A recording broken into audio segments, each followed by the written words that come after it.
Hi, everybody. Welcome back to the Quantum Guide Show. Today, I'm happy to bring back our panel of mystical mothers, Nina the Mystic and Jennifer Halkame.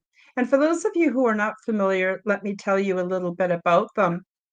Nina was born and raised in Norway, but moved to Canada as a young adult to be with family.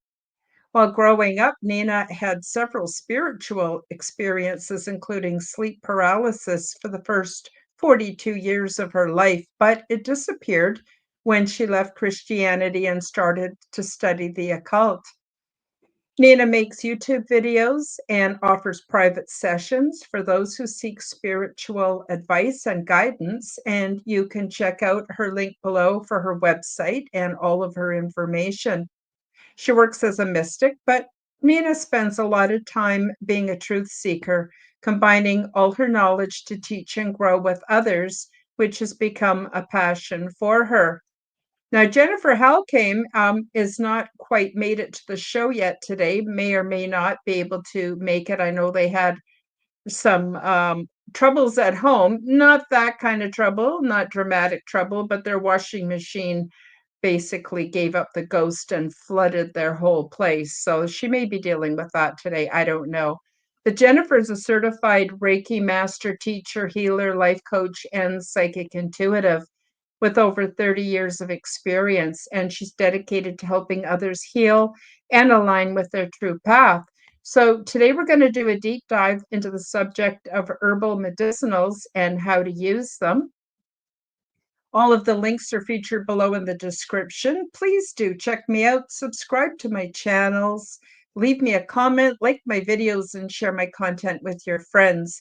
And for those of you who would like to help support the channel, you can now become a YouTube channel member and take advantage of all my perks. So before we get started, I'll bring Nina to the stage. Hi, Nina. Hi. I just want to mention to everybody quite specifically that Nina and I are not giving medical advice. We are not diagnosing. We are not subscribing. And we are speaking from our own experiences and our own opinions. And we're not experts in the medical field. I don't know. Is there anything you want to add to that, Nina? No, that pretty much covers it there, yeah. Yeah, we got to cover our butts three ways to Sunday. When we don't support the mainstream narrative. I want to just say uh, a quick hi to Denise, and thank you, Denise, for being our moderator, and thank you for being so generous with your donations, Denise. I appreciate you very much. We also have Max here today. Hi, Max. Nice to see you again, too. I may not get to all of your comments today. I want to sort of keep the show focused on the topic, but please feel free to express yourself in the live chat. You're more than welcome to. So, Nina, what comes to mind for you when you think of herbal medicinals? Well, I've always had the belief that, all our medicine is provided to us in nature, that it's all there for us to use, and to Mhm. be honest with you, before the modern, pharmaceutical industry kind of came about, that's kind of where we got our medicines. Mhm. And so it's kind of a forgotten trade now, sort of. Most people don't even think about that. All they see is weeds, basically, and Mhm. they just want to get rid of them. And they don't realize that all those little weeds in your garden there, in your yard, there's a purpose for each one of those. And I urge people to look it up to see what those things can be used for, instead of Mhm. spraying them and all that kind of stuff. Yeah. Mhm. Yeah, I totally agree. In fact, it's interesting that all the Aboriginal cultures all over the world use plant-based medicinals. And what's one of the first things that got stomped out by the colonizers was their culture and their healing practices, not to mention their spirituality. So that Mhm. all got wiped out. And so there are not very many people who are experts in plant medicines within their region or their area. Mhm. Both of the medicines were used very much for spiritual contact and maintaining the spiritual balance of the families and the tribes and the clans. So there was that. If we go up to what they call the United Kingdom, like if you want to go to Scotland and Ireland and even England, there's not just the megalithic evidence of a highly evolved spiritual realm, but also there was much in the way of plant medicines there as well. And again, colonizer, stomp, stomp, stomp. And the last couple of 100 years, we've had the pharmaceutical industry. So, again, these are my opinions. Nina and I are not giving out medical advice in any way, and we suggest that you do your own research. It's not hard to find out what herbs and natural things can help with your health. Nina, have you tried anything that's worked for you from the plant kingdom? So I think now, well, there's certain things for like menopause for those who are, going through that. There's, what was it, a yam or something rather? Hmm. Was it a yam cream or something? I was using that. That seemed to work for a bit. So I've tried it out. Now I got to be honest, I haven't taken the herbology course myself. I Hmm. definitely outsource that end of things, you know what I mean? Because there's people out there who do. And so I just rely on them and buying tinctures and creams and whatnot from them. Yeah. Um, I definitely wish kind of that I had of because it is a good knowledge to have, especially if we want to go there. Like say if the grid does go down and and we're kind of relying on ourselves, it sure would be nice to know what works and what doesn't, and what's poisonous and what's not. And so I do recommend for people to, even if you don't want to take the course, get some hard copy books on it. Yes. Yes. I got that for my kids too, like just to go and identify the things in the right outside your yard there. The what's can be eaten, what can be used for medicine, and what should not be touched because some things are obviously poisonous. It's good to Yeah. have it on your shelf, so that in case you need it, it's there. So yeah. Yeah, I agree 100%. I've done a fair amount of research into it just for personal use, but I'm not a trained herbalist or anything like that. And I can Mhm. only speak from my own experience. But when I was going through menopause, by the way, this is trigger alert. Maybe the guys don't want to hear this part, too much information, but I'm going to tell y'all anyway because it was so helpful to me. So when I was going through menopause, oh, it was awful. It was awful. It was worse than puberty for me. You could think of it as reverse puberty, but I had an incredible amount of bleeding that was, I thought I was going to die. I seriously thought I was going to die. I went down to the local health food market. Now, there's health food stores that only sell pills. Now, I'm not talking about that when I say health food market. I'm talking about where they sell herbs and tinctures and organic vegetables and all kinds of things, right? So anyway, I went down there and I told the lady my problem. And she says, "Have you tried shepherd's purse?" And I said, "No." So I bought a little bag of this dried herb called shepherd's purse. I went home, I brewed it into a tea, I drank it, and the next day my problem had gone away and I was through menopause. Just like that. Like Wow. seriously, like magic. I couldn't believe it. Another experience that I had was all my life, especially well, actually from childhood, even uh, uh, pre, sorry, pre-puberty on, I had terrible problems with migraine headaches. And I would go to the doctor and get these pills that were supposed to help. Well, the pills were narcotic. And so at first they did a great job of numbing the pain, not to mention making me feel really good, but pretty soon they didn't work anymore. And I didn't know after a while, seriously, I didn't know whether I was getting the migraine so I could get the pills or whether I was needing the pills because I had the migraine. That's what it was like for me. Well, years later, in my old age, I find out that there is a plant called feverfew. It's in the chamomile family. It's actually another name for it is grand chamomile, and all I have to do is brew up a tea and it's instant migraine relief. So I'm not pushing cures. I'm not pushing a remedy here. I'm just speaking from my own experience. But I want you all to know that this has been my experience. And even today, I have a very limited container garden where I'm growing my own medicinals. I'll just stop and check over the chat. Nina, do you have anything you want to add to this?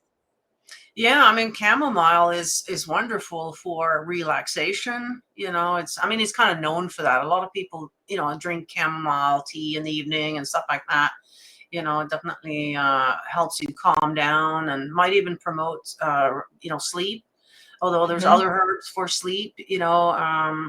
I prefer, to be honest with you, I like the melatonin. Now, apparently that's a hormone, I believe. It's not actually, Yeah. so there's that. But there's a lot of other herbs because I've done, with dream time, like you want to enhance your dream time. So Mhm. you got your mugwort, that works. Mugwort, yes. You got your lotus, so you got your blue lotus, your red lotus, and I think it's a white lotus as well. So all these lotuses, that's another good one.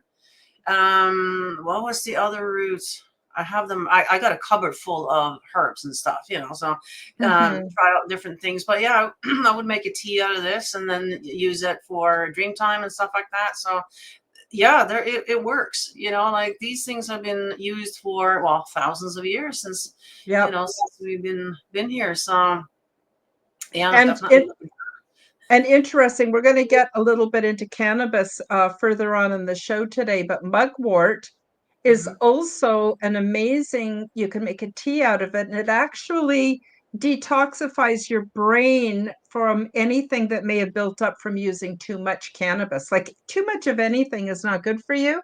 Well, Mhm. mugwort is the natural antidote to clean out, at least that's what I use for cleaning out any residue that I might have if I had been using cannabis heavily, which in the past I actually have. I want to also mention a plant called ribbed plantain. So a lot of people are familiar with plantain. It's like a banana, and in South America and stuff, they fry it and they eat it. Well, I'm not talking about that. I'm talking about a plant that grows very abundantly in North America called ribbed plantain. It's a green leaf weed that grows everywhere, and people are trying to get rid of it because they're it ruins the look of their grass. And but I find it so amazing. I'm going to tell you why. As soon as I answer Denise, because I forgot to answer Denise, it's called shepherd's purse. So just think of a little purse. It's called shepherd's purse because it produces little buds that look like little purses. And that was miraculous, absolutely miraculous for me. Um, Somebody else I wanted to say right here. Uh, Play, Love, Remember. Thank you for joining us. I've been interested in mugwort. Can I buy that as a tea? Absolutely. And none of these things that we're talking about are toxic. So that's the other thing. I want you to know that plants are more safe than what we've been taught. You know Mhm. how they go, oh, don't eat mushrooms from the woods because you're going to poison yourself. Don't eat plants, you're going to poison yourself. Well, sometimes that is true. So buyer beware, do your Mhm. research, but you can buy mugwort so many places. In Canada, I live in Canada, so does Nina. I order from a place called Harmonic Arts. It's on Vancouver Island. I personally know the man who owns the company. He goes out into the wilds and he wild sources and wild crafts all the herbs that he turns into teas and things. So I wanted to tell you all about that. And Play, Love, Remember also says, thank you for having me. Oh, my pleasure. Thank you so much, you and Denise and everybody else who joins us, whether you're watching this on a replay or whether you're listening to an audio podcast. I want you to know how much I appreciate everybody. So, yeah, so that's mugwort and Now, I wanted to shepherd's add to purse. that too. Is I grew it one year. I went to the plant store there. Now, it might not be something that they carry all the time, but if you talk to them, they can order some in, Yeah. some plants, you know what I mean? And a bunch of us actually went in on a big flat of it, and we grew it ourselves in the backyard. So that's another Now, thing that you can do. are you talking about mugwort now or Mugwort. plantain? Yeah. Mugwort, Yeah, yes, there's a yes. different name to it that the plant store might use. I can't remember what it's called now, but Yeah, it me has neither. several names. But they'll know what it is, so you can grow it yourself, or you can pretty much buy it anywhere. Any metaphysical store will probably have it. Yeah. Um, some people actually smoke it as well. You know, because it does have a bit of a bitter taste to it, quite similar to, like, say, dandelion root or something like Mm-hmm. that. Like, there's a bit of a bitter taste to it, but anything that's bitter usually is good for you. Super, So super good for you. yeah. I use a vaporizer, and what it is I probably should have brought it to show you. It's smaller than my cell phone, and but it's a cylinder, and it's got like a little hot plate in it that I can set the temperature, and then it's got a glass tube, and I can put whatever product into that glass tube, into the beginning of it, and pop that in the vaporizer and give it a couple minutes. And what it does is it doesn't burn the herb. What it does is it heats it up to pre-combustion, and it releases all its little essential oils and healing properties into the tube, and you inhale it from the tube. The brand I use is called Solo. I'm not paid to promote it from them or anything. I'm just letting you know in case you want to do some research on where you could buy your own. Mhm. And there's all kinds of things that we can be using a vaporizer if we don't want to drink the teas.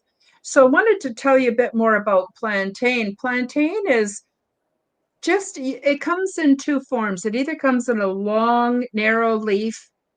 That's more common on the West Coast. I'm in the prairies, and it's a bit of a wider, fatter leaf. And it's got these distinctive ribs. So if you do your research, you can properly identify it. It grows almost anywhere. And what you do is you take a leaf and you chew on it, and the enzymes in your saliva release the healing medicinal properties in the leaf. And you spit that out, and you can put it on a bug bite, a mosquito bite, a wasp sting. You can put it on eczema. You can put it on any kind of skin condition at all. And it's absolutely miraculous how quickly it heals. And another plant that grows everywhere is called mullein, Mull. Is it En or Ien? I forget. And it's, you can Mullen tell it leaf. because its leaves are fuzzy. They're fat and fuzzy. And if you have any kind of a lung condition, vaporizing that, making that into a tea is apparently very good for it.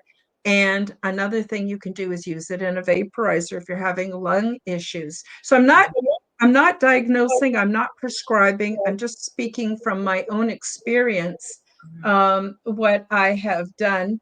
And yeah, another good one is dandelion tea. So I found out during, the big freak out of 2021 and 2022, the dandelion is a natural antidote for viruses. Well, you got that in garlic. Look at you go. So I'm not saying, like, honestly, I have to say on this podcast to keep it up and on the air that you need to go see a doctor for a proper diagnosis. You need to go see a qualified medical professional for help with your health. But I am also hoping that the information that Nina and I are sharing today might give you the courage to, not saying you don't have courage, but give you the courage to look things up and take a look on some of the more natural things. So a lot of the pharmaceuticals were actually made from plants before they started synthesizing them and making them so that they could patent the recipe, I guess, for making it. Like, for instance, white willow is what they got aspirin from and all the derivatives. Well, they don't do that anymore. They synthesize it and they make it out of petroleum products. so that they can make more profit on it. But personally, just based on my own experience, I'm going for the nature as much as I possibly can. Um, Denise says also plants like zucchini keep the flowers and cook them, not only nutritious but delicious. Yeah, well, they say let your food be your medicine. What do you think about that, Nina? Oh, you're muted, Nina. Sorry.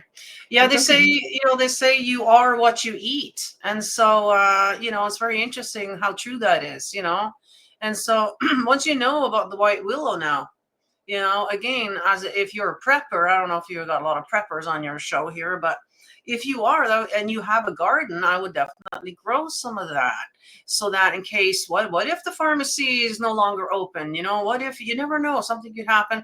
Wouldn't it be nice to have a plant that you knew that you could provide your family with some pain relief? You know what I mean? So once you Mm-hmm. know these things, I would, if you have the opportunity, I would definitely look into it and do that for sure. Not that we're Mm-hmm. giving out medical advice like you're saying, but nothing wrong with growing some herbs, So Mm-hmm. Yep. And I'm a bit of a prepper. I'm not I don't really have the space for storing a lot of stuff, but I do a little bit of prepping. And I also know from Ayurvedic medicine that a lot of health issues can be ameliorated. Sorry, I can't say the word very good.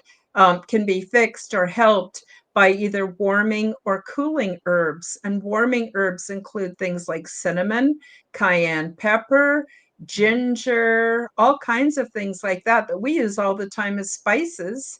mhm, And cooling herbs, like, for instance, peppermint, spearmint, lemon balm, things like that. So I keep an assortment of cooling and warming. And I can always tell what I need, because if I'm feeling cold, like I am today, I'm going to go for the warming herbs. There's nothing like a cup of ginger tea to really warm you up.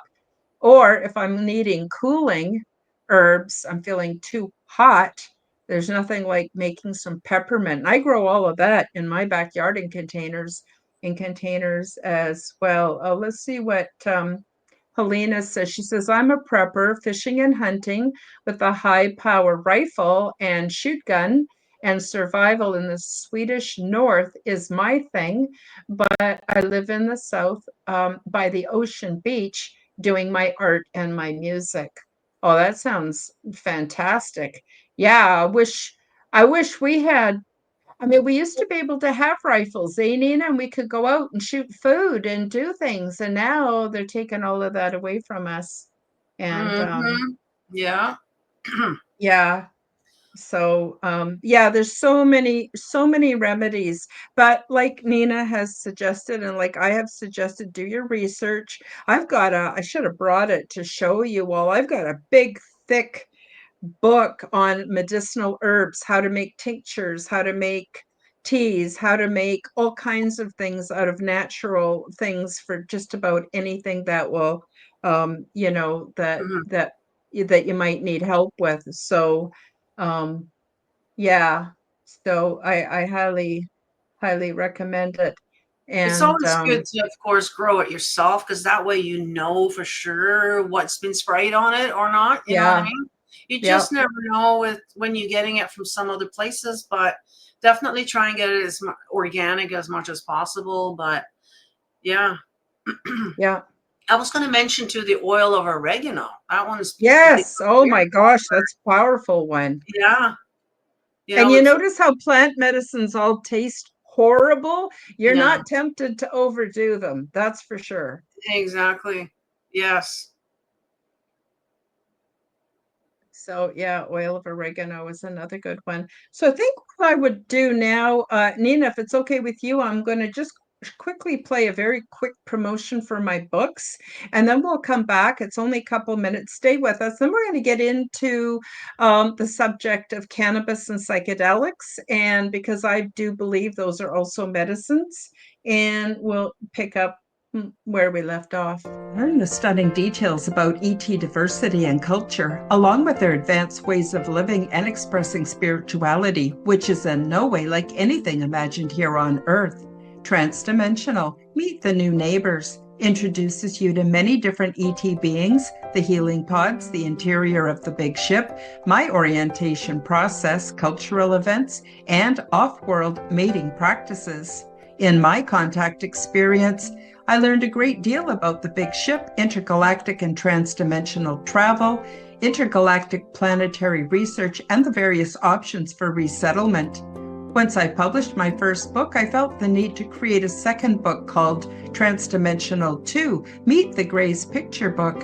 I worked with AI to develop many images of beings that we have come to know of as the Greys. These beings come from many places, realms, dimensions, and timelines, and although they are of the same species as other humanoids, they are from many different family lines and races. What qualifies them as Greys is that their skin does not contain the pigment necessary to reflect light in our visible range of the color spectrum, so to us, they all appear to be various shades of gray. Beyond this physical attribute, there is much diversity in their origins, cultures, purposes, and physiological details. My goal is to get you used to the looks of beings which are different than humans in order to reduce your fear and increase your familiarity so you will remain more rational and grounded once the ET presence escalates beyond debate. Enjoy these images and notice the things we have in common so you will see that although they are different from us in appearance, we are essentially many family lines within one species. Paperback and Kindle versions of both books are now available on Amazon worldwide. Search the Amazon and Kindle bookstores and pick up your copies today. And we're back. So, Denise, this is wonderful. She says, I learned a lot from my grandmother. She used all natural healing. Yeah, my grandmothers too. They did not really rely so much on the pills. I'm not telling you not to use them. I'm just saying, seek medical advice. But in my history, same thing. And in Helena says, dandelion root is easy to pick and eat medicine for all humans. So yeah, so I'm really pleased that you're all already experimenting with medicinal plants and herbal alternatives. I wanted to talk a bit about cannabis. I used to be of a Christian religion that forbade the use of cannabis and other so-called drugs. Meanwhile, all the pills were okay, regardless of what they were doing to me. And that particular religion, they allowed alcohol, which actually does not work well for me at all. And when I was faced with, I had a doctor who wanted to prescribe medical cannabis for me. I was kind of afraid to do it. So I prayed about it a lot and I spoke to my higher self, my guides, and I said, I need proof that it's okay for me to use this as medicine. I need proof because otherwise I just can't seem to do it because it feels like I might be doing something wrong. And let's face it, we have enough challenges in life. Nobody wants to piss off God, you know, Mhm. just, going to say it. So I waited and it didn't happen overnight, took about 6 months, but I ended up getting what they call the designated grower. So I asked for a sign and I said, if this is okay for me to use as a medicine, I want to have it in abundance. I don't want to have to go looking for it. I don't want to have to overstretch my budget or take money out of my rent or my food money for it. I need a sign. So, as I mentioned, about 6 months later, I had a man volunteer to be my designated grower, which was all legitimate and legal here in Canada. And he started supplying me with huge bags of this stuff every month, and I was tickled pink. So I used it. I made edibles out of it. I cooked it in in like a saucepan. I would cook it with um, coconut oil and water, and the water keeps the oil from getting too hot. And the oil extracts the medicinal ingredients out of the cannabis And then what I would do is strain all the plant matter out of it, put it in the fridge overnight. And in the morning, I could just separate the water from the oil because the oil would get hard in the fridge, coconut oil especially, and then pour the dregs down the drain and then melt the coconut oil, the medicinalized coconut oil, and pour it into little mason jars and keep that in the fridge. And I used that. I also smoked it and I also vaporized it. And I used it quite heavily for 25 years, which is a long time. And then about 2 years ago, I was trying to get my book finished and published, and it cannabis does have side effects. For me, it makes me really sleepy. It makes me less able to concentrate, and it does affect my short-term memory. So I took 2 years off, and I was surprised that I got no side effects from just abruptly quitting after 25 years. Mhm. I I didn't have any problem. It wasn't like quitting alcohol. Quitting alcohol, I did about, probably 20 years ago, and it was really hard, but it's not hard anymore, but it was for a while. Just like quitting cigarettes was hard for me. But had no problem. I was really surprised. And then I also sorry for going on and on, Nina. Um, I also wanted to know what I was feeling without the pain, just using the pain relief every day. So I have fibromyalgia and some other issues that cause a fair amount of pain.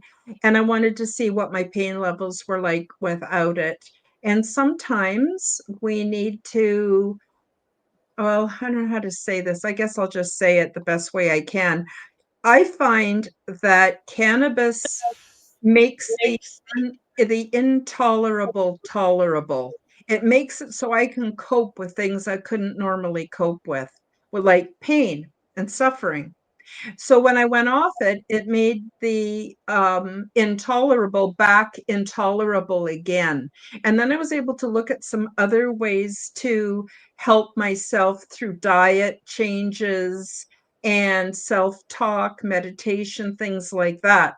Long story short, after 2 years of absence, just a few months ago, I started using it again. Really helps me sleep, I have to say. And so that's sort of my story on cannabis and how it came about for me. And again, I'm not recommending it. I'm not diagnosing. I'm not prescribing.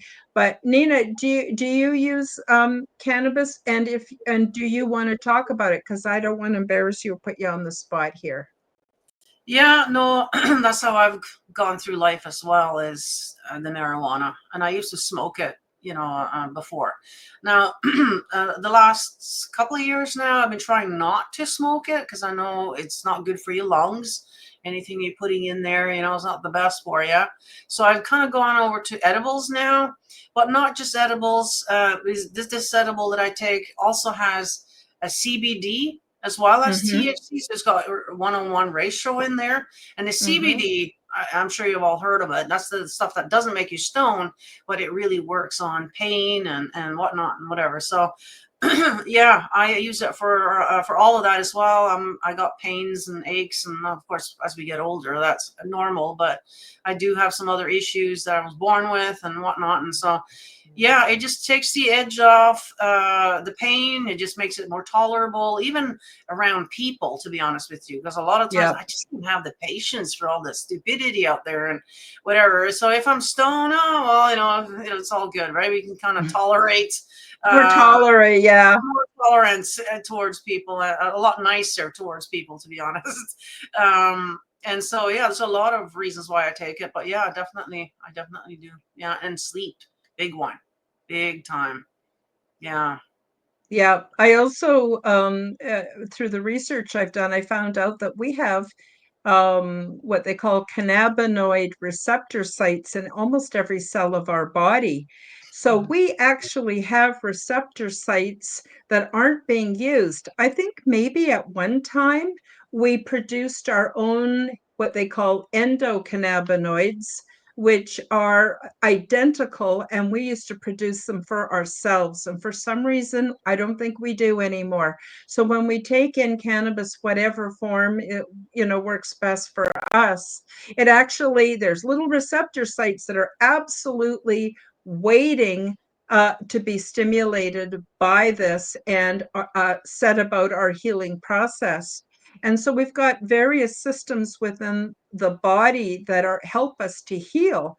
And it's interesting to see how our brain is connected to our vagus or our vagal nervous system. That's tied into our cannabinoid system, which is also tied into our healing system. And when used appropriately, it's an amazing, I think, gift. In fact, I would dare to say that cannabis is proof of God's tender mercy, because I'm telling you, for 25 years, I could not cope with the amount of pain and suffering I had, and it made the intolerable tolerable. It really, really helped me a lot. So I'm not trying to push you all out there to run out and buy cannabis, but um, Play Love Remember says indica can make us sleep. Yes, there's two different kinds of cannabis. There's sativa and indica just knocks me out. I'm not going to get nothing done if I do indica, but it's amazing for pain relief. Now, sativa is lighter, helps me with my imagination, doesn't make me as wiped out or as tired, but it also, for me, doesn't really take a sledgehammer to the pain the way, I know that's probably not the right word to use, but the way that the indica does. So you know what? You need to, in Canada, there's an organization called the Cannabis Consulting, and you can actually contact them and they will give you advice on what to use, what to try. And if you don't have a doctor who is compassionate. So there's all that too. Play Love Remember says, I like sativa and hybrids. Yeah, I like hybrids too. Like I said, um, um, the indica it just knocks me right out. But when I use a mix, which is 50-50 or 60% indica, 40% sativa, you all got to work it out your own way. But I just, where I live in Alberta here, a lot of people are still very against cannabis. They're very think it's hippies stuff, and that it's not good for you and this and that. But I got to tell you the honest, from my experiences, I've had more harm done to me by the mainstream medical profession than I ever have from the alternative. Nina, sorry, I'm rambling away here. Would you like to add to it? Uh, well, I just want to touch on the guilt part of it, because we're Yeah. all caught up with, especially if you're in religion, of course, yeah, you're not supposed to do any of that. And, but even in the Bible, they talk about seed bearing plants, which marijuana is. And so they talk about that a few places in the Bible. So it makes me wonder, and there is a debate on whether or not Jesus himself actually used marijuana, or that it was widely used back then, because I mean, we know he drank a lot of wine, that we know. So there's debates on whether or not this was maybe commonly used. And I do believe if you only go back to like the 50s and the 40s, like a little bit further back, they used marijuana and everything, cough medicines. I mean, they use cocaine in some things too. So, I mean, Coca-Cola literally had cocaine in it. So they used to use these things a lot more, until all of a sudden the pharmaceutical company became big, and then all of a sudden just gaslit that whole thing. Yeah. So you got to keep that in mind. And I know my uncle, he struggled with the guilt because he was a heavy duty Christian, and yet the marijuana seemed to help him, a lot, Hmm. Hmm. and he was so guilty about it. And but he couldn't stop doing it, because when he did, then life wasn't as good for him. So Yeah, Mhm. so I hope that, I hope that if anything comes out of this show, that maybe relieves some of the guilt around these things, Mhm. so yeah.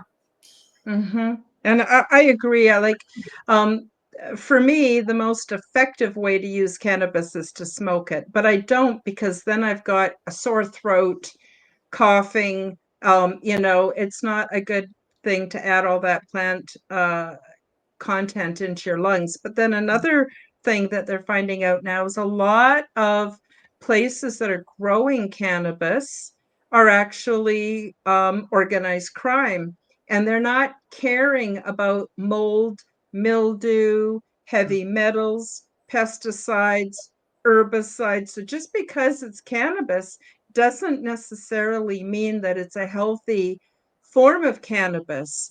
Mhm, And so I again recommend people do their research and try to, if you can get organic, would be great. And if you're buying it from a licensed producer that the government has sanctioned, that doesn't guarantee that you're getting a good product either.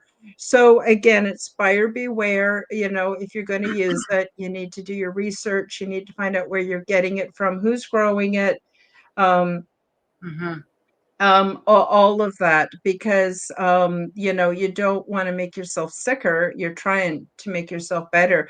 And it's long, I think, long past the point of people using cannabis to get high. um I mean, yeah, you do get a little bit high with it, but I used to get more high off of all the narcotics I took for my migraine headaches than I do off of cannabis. In fact, cannabis is a little bit disappointing. Sometimes you wish it would last a little stronger and last a little bit longer, which is why I used to do edibles as well as what I Mhm. call puffables. I haven't made edibles for a long time. It's hard to moderate how strong you're making your medicine when you're eating it. And if you're eating it, you can't undo it. You're stuck with it for like 8 hours. Whereas if you're using a puffable, either a vaporizer or even smoking a little bit, maybe a little bit in a pipe or something, then it goes away quite quickly. I find I've never under the influence for more than 4 hours, and it's pretty hard. I don't know. What do you think, Nina? Do you think you can Yeah. overdo it through smoking it, or You can't, that's the thing, you can't overdose because you'll just fall asleep way before hurt yourself in that way. yeah, However, this is not medical advice, obviously, no. you know, but yeah, no, you're smoking it. It seems for me, anyways, to last about 2 hours, and then you got to do it again, kind of thing. Edible for Mhm. me, I'll take it after dinner, and that lasts me all night. And by the Yes. end of that edible, I'm nice and tired, and I can go to bed and fall asleep immediately, and I'm out for the night. I get myself a solid 9, 10 sometimes, like. Yeah. Yeah, And then if really. I put a melatonin in there as well, yeah, I'm knocked out for the night. So, Yeah. there you go. But each to its own. Now, I wanted to touch on, like, yeah, don't be getting this stuff on the street, because nowadays we have to worry about all this fentanyl and all this other stuff that they're Yeah. putting in there. And if you're Yeah. a heavy duty drug addict, you love that stuff. Kicks it up a notch for you, I guess, right? But Mhm. for those of us who aren't used to the other kind of drugs, it could actually take your life. So, yeah, you want to be very careful about where you get it from. I would, suggest to grow it if you're able to. I know here in Canada it's legal now. I do believe we're allowed to grow 4 plants at a time for your own personal use. So 4 plants, that's going to give you quite a bit, actually. And so if you're able to do that, that will be, advisable, obviously. But if not, then find a place that's reputable and, for sure it's organic. And yeah, you Mhm. don't want all those extras in there. That's not good. Yeah. Mhm. So, with the time that we have left, I want to talk a little bit about psychedelics. Helena says I have 20 grams of cubensis psilocybin magic mushroom at home now, and in Sweden, season will soon start for a popular European mushroom to explore. Now, I I've tried psilocybin mushrooms. I've tried doses high enough to have the psychedelic experience. My body does not like psychedelics. It makes me barf out Mm, both ends. I'm just going to say it that way. And okay. I'm so physically uncomfortable that I just hate the experience. So I've tried microdosing, where you're taking tiny, tiny little bits along with, I think it's vitamin B6. I'm not sure, and I'm not prescribing, so do your own research. And people swear by it. And I found that it still didn't seem to be my cup of tea. And it doesn't mean there's anything wrong with it. A lot of people say that by microdosing, it's like having a psychiatrist in your head without having to go see a psychiatrist. A lot of people have told me it's helped them with their mental issues. And let's face it, in this world, we all have something we're battling with: depression, anxiety, intergenerational dysfunction, you name it, we've been touched by it, right? Mhm. Um, and so I haven't had really good results. I actually have some uh, sitting in my stash, but I don't know. I'm going, do I really want to do it, make myself sick? And apparently, the getting the sick is the part of the detox that's really important. Like ayahuasca also makes you really sick. But Mhm. I don't like that. I don't like nausea. I hates it. So I'm a big weenie and a coward when it comes to a lot of psychedelics. I don't know. Have you had any positive experiences, Nina, with psychedelics? Yeah, I've always wanted to do ayahuasca, but it's just nothing available sort of around here. I do believe there is a church in Vancouver. Like, you have to be a religious organization in order to legally be able to do it. I do believe there is a church in Vancouver that is legally doing it, but I haven't actually done it. And I'm like you, I don't like that whole purging thing. To me, that doesn't sound like a good idea, especially when he's coming out of both ends. You're like, the whole spiritual experience is going to be gone if that's happening, like, you know what I mean? So I mean, kind of chickening out on that too. But I do have mushrooms here, and I even have LSD. I bought some LSD. I tried one. I did one hit, and yeah, I don't know. It was quite similar to the mushroom, I would say. Although I'm not a big fan of getting high. Like, I don't Yeah. know, I'm not a fan of it. I even T3s, I don't like the feeling of it. Mm-mm. And maybe that's a good thing because, I really don't want to get hooked on anything else. And so Yeah. I don't know. I haven't really had a spiritual experience with it. It's more like the mushroom will make me talk more. So it's more of a social thing where, just talk even more, you know what I mean? And kind of Yeah. almost like a bit of a cocaine sort of thing where you feel like it's an upper. Mhm. So if you maybe aren't feeling that, it's motivated to say clean your house, maybe that would help, kind of thing, to just get you up and moving more, that kind of thing. But other than that, I haven't hallucinated or seen anything, even on the LSD. Like, I mean, yeah, there was a Yeah. little bit of sort of that sort of a little bit of coloring sort of to everything, but no, I didn't. I don't know. So it works differently on each person, I guess. And you're Yeah. talking about the mental illness now. Apparently, the mushrooms works really well on mental illness. Now, I'm wondering, like, maybe if you don't have any mental illness, you're not going to notice anything because there's nothing to fix. You know what I mean? So, for people who maybe do have a lot of things to fix, maybe you will see results. I don't know. Again, this is not medical advice, and it probably works differently for each person. But if you're brave, try it out. I mean, I would stick with the smaller dose first, obviously, because there is such a thing as getting too high when it comes to the mushrooms. Like, for me, 1 gram, that's plenty. I don't want to get any higher than 1 gram. Like, you know what I mean? I just want to curl up in bed then at that point. Like, I just don't want to, I don't enjoy it that much. Like the high, Yeah. being high. Yeah. So, yeah, I don't know if I answered your question or anything there, but. Yeah, yeah, no, that was good. That was good. Play Love Remember says PTSD veterans need it. Yeah, that's one thing that's changing in the United States is there's several psychedelics that are helping veterans. One of them is, of course, ayahuasca, psilocybin mushrooms, peyote, mescaline, and another drug that not very many people know about called ibogaine. I don't know if you've heard of ibogaine, Nina. Ibogaine is actually legal in Canada, Mm, and it's a very powerful psychedelic. But if you do it, it lasts for, oh, I don't know, maybe 36 hours or something. oh, But if you wow. do it, it completely cures all addiction. So whether you're addicted to cigarettes, whether you're addicted to alcohol, whether you're addicted to heroin, cocaine, crack, doesn't matter. It completely detoxifies the brain and resets it Mm, so that you're no longer addicted. However, the caveat is if you go back into your old lifestyle with your old friends, chances are you will get re addicted.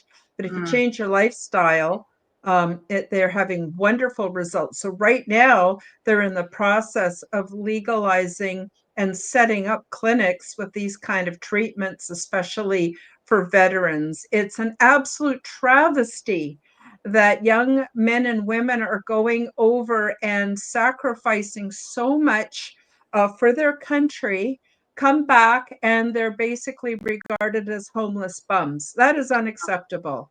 We should have the very best of medical care for mhm. these men and women.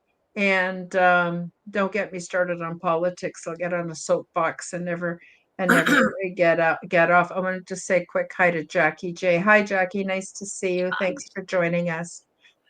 Yeah. So, Yeah, it's really a shame what they're doing to the veterans. Like, after mhm. you put them on the front line and you expect them to come back and be normal now, like, same with the frontline workers. The people that work downtown Yes. East Vancouver and whatnot. Like, I have a friend of mine, her daughter was, being a social worker down there, and she's all messed up.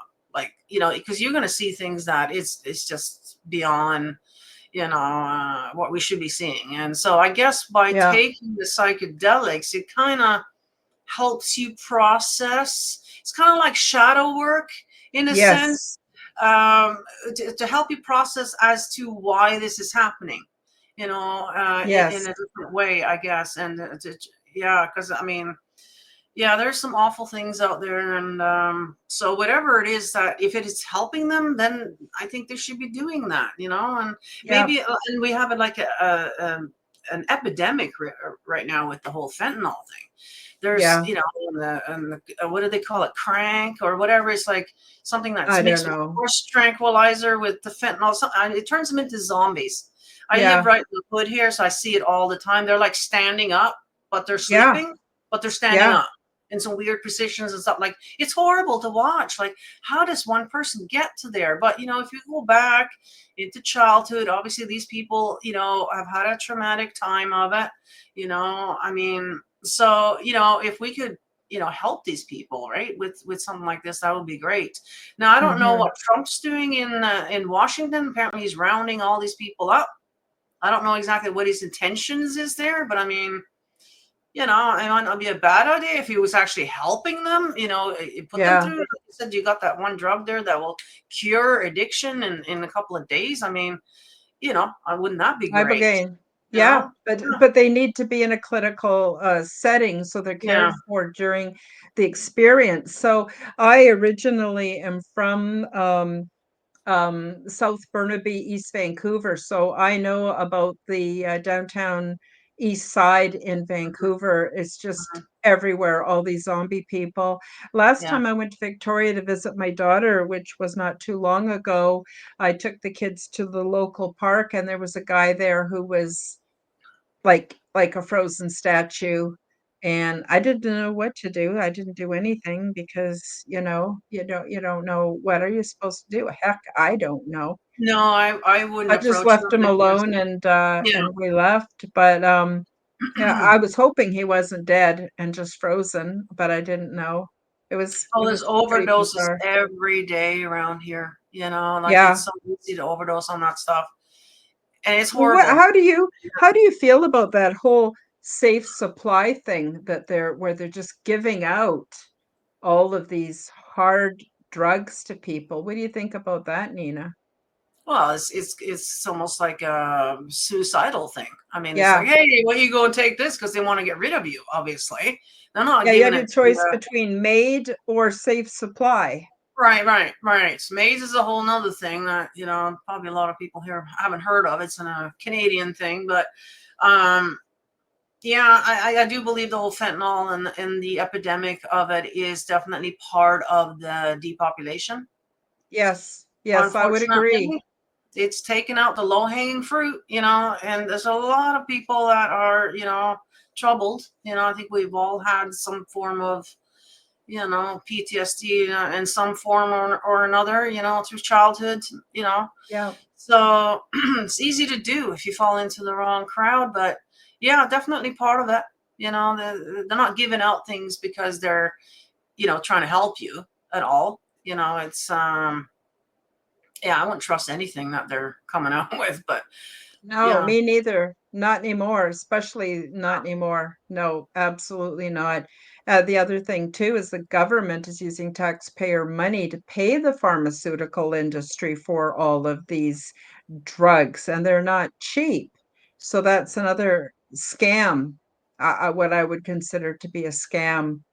Yeah, it's pretty I know bad. around here too, I've noticed all of these pharmacies are popping up everywhere. Like every Yeah. corner, there's a farm. I'm like, why are we got so many pharmacies? And then I realized a while back that, oh, they're methadone clinics, is what they are. Yes. Yes. That's who's going in there, and they get so again, you're getting free drug.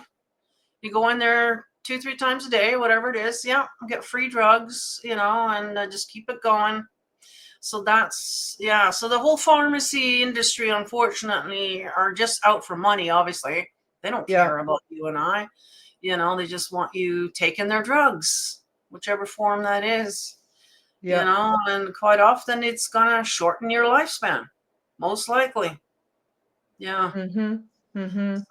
And So, I think government should get back to governing and get out of our personal medical mhm. uh, decisions, our religious decisions, our spiritual decisions, our social decisions. In my opinion, government has no business in any of that. And I'm not too impressed with what's going on in Canada right now. I don't have an opinion on the rest of the world because I'm not personally experiencing it, but we got things that need addressing here for sure. Nina, we're quickly running out of time. We have a minute for any last minute comments. And Nina, what would you like to tell the audience about? Oh, well, it can be about your herbal experiences, or it can just not have anything to do with that. It could be with the work you do and the research you do and the truth finding you do. You've done a few things differently with your show lately. You want to tell everybody about that and where people can find you. And I'm encouraging everybody to go over and sub to you and start following your podcast content because it's all really, really good, really deep, and really well researched. Oh, thank you for that.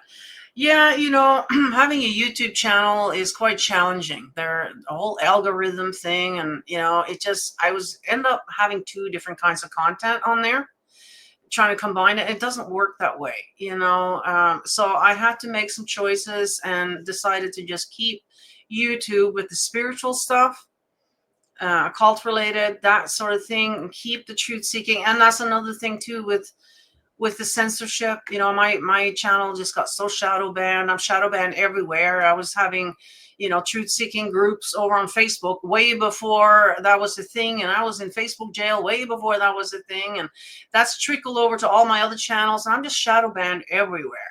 So trying to sort of separate it a bit by just keeping the YouTube and Instagram and Facebook all spiritual related, and then my Rumble is where all the truth seeking and all that other stuff will be Yeah, on. where you have freedom of speech. Yes. Yeah, and I also upload everything I do up to Odysee as well. So I'm on all the different platforms, and in the description of every single video, you'll get all my links in there, of course, to all the different things. And so, yeah, join us. Good, good, good, good, good. Yes, I highly recommend everything you put out. I love the detail you get into. And who's your co-host on some shows? I'm not familiar with him. Robert B from the Milky Yeah, Way. Yeah, yeah, he's with me quite a bit. Yeah. yeah. He's pretty good too. He's got a good handle on everything. Mm-hmm. So, yeah. So, I guess that's it for the show today. I want to thank everyone who joined us in the live chat. Of course, I want to thank you, Nina, for coming and talking openly about all kinds of things on this show. I really appreciate you and your wealth of knowledge and wisdom. Thank you so very much. For all of you who are listening or watching on a replay or on any of the audio platforms, I appreciate each and every one of you very much too. Thank you for joining us. Sunday on the Aliens and Angels show, Sue Walker will be back. She channels for the Ponti, which are what we consider to be gray alien beings. She's got a very good relationship with them and a very positive experience with them. So come join us on Sunday to learn more about that.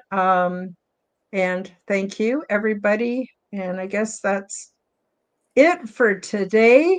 We'll say goodbye and we'll see you next time. Thank you for joining me for the Quantum Guide Show. Become the change that you wish to see in the world. Subscribe to my YouTube and other channels at Karen Holton TV. Click the like button, leave me a comment, and share this podcast with your friends. Read about my true life ET contact in my book called Transdimensional: Meet the New Neighbors, which is now available in Amazon bookstores worldwide. Check out my website at www.karenholtonhealthcoach.com to see my free resources and amazing products and services. All the links will be in the description below. As part of the Forbidden Knowledge Network, you will find the Quantum Guide Show with Karen Holton and also the Aliens and Angels podcast on all audio platforms. Until next time, keep up the good work.